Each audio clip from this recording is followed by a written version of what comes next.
Thank you for joining me on the Lead Talk today. My name is Dennis Francis, and I'm so glad and excited to be with you this time again.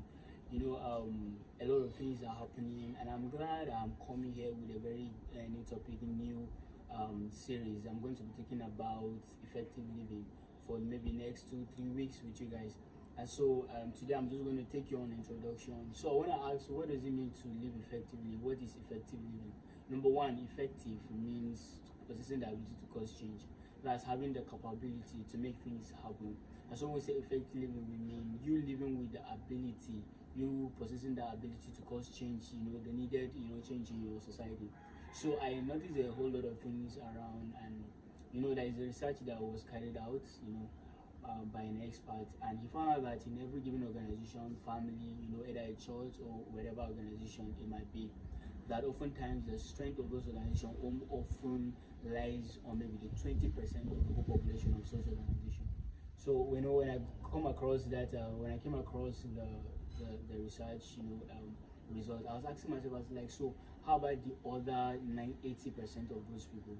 So what are they doing in such organization? And I found it to be true, because when you look at it, you discover that okay, in an organization or a family, for example, you hear people say this is the the breadwinner of this family, and then this is the people who we're leaning upon.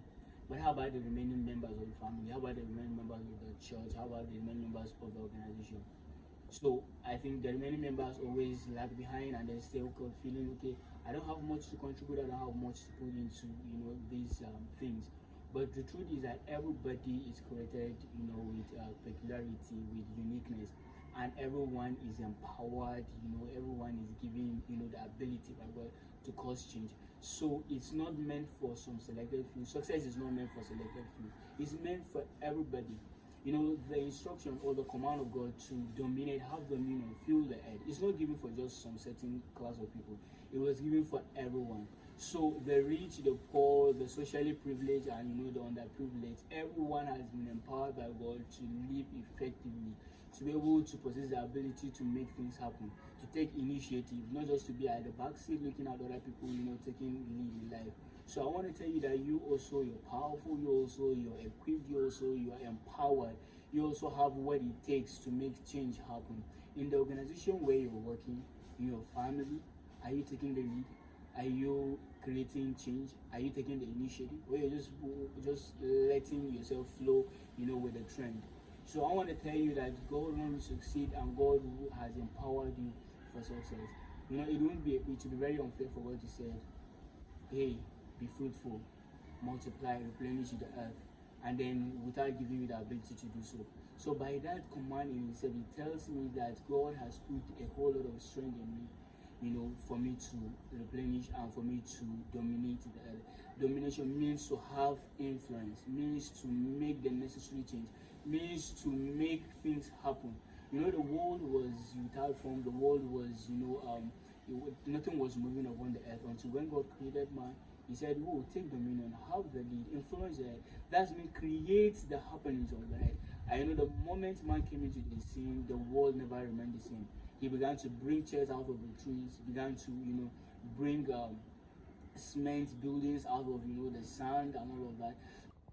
So when he began to bring all those things out of the earth, out of the natural things that God has provided upon the earth. So right where you are, I want to say that there are things that you need to initiative you need to take up in that organization. Don't allow yourself to just flow with the trend. Whatever happens, it happens. Do not live as the unwise, but live as wise, which you know within you that you have what it takes.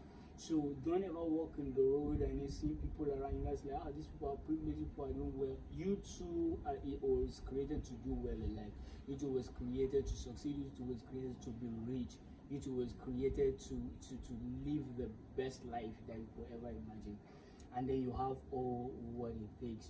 So I want to say that it is my personal belief that one of the biggest problems of the world, the social ills in our society, is not really because of the bad people that have been, just the bad people that are taking the initiative to create bad, things happening. But I also believe it is a fault of people like you and I, who has the what it takes, who has the empowerment, who has, the skills to make better, changes, but we're doing nothing about it. And so because when we have the light, if I have a torchlight, that need to shine away darkness, and I refuse to on my torchlight, darkness will prevail. So you can't just blame them, but by the time you take off the light that is within you, you shine away darkness. By the time I take off the light within me, I shine away darkness. So the light right there within you, the good idea you have, that business idea, that social change idea that you have in the inside of you, what are you doing about it? Take it out, because that's what the society needs for it to get better. Take it out. That's what the society needs to get better. When you don't take it out, we have people who are out there who are bad, and they will take out their bad initiative, and it will always create chaos for us around. So please, I want to encourage you, don't live like a mediocre. You are not created to be a mediocre. Don't live like one who cannot do anything. Live like one who has all it takes. How can you do that? You have to discover who you are. You have to nurture the gift of God in you. You have to nurture yourself. You have to become a better person. You have to sharpen your skills. You have to follow mentors. You have to learn. You have to keep developing your skill every day. You have to go all out, give your best, whatever it will take for you to become the best you. You have to give it out all there, because that is what it will need for you to live effectively. In the coming weeks, I'll be discussing, certain things that we have to take in place. You have to put in place for you to live effectively, for you to cause that necessary change altogether, for you to make your life amount to something. So I would like you not to go away. Keep joining me every Saturday by 3 p.m. I will be live on Facebook at Francis Yunu, and also on YouTube at The Lead Talk with Dennis. So please don't go away. Follow all these thoughts, and we're going to be learning. So I want you to do 4 things for me. Number 1, like this video. Secondly, I want you to comment. Thirdly, I want you to share. And then fourthly, subscribe. Thank you very much for joining me this time around.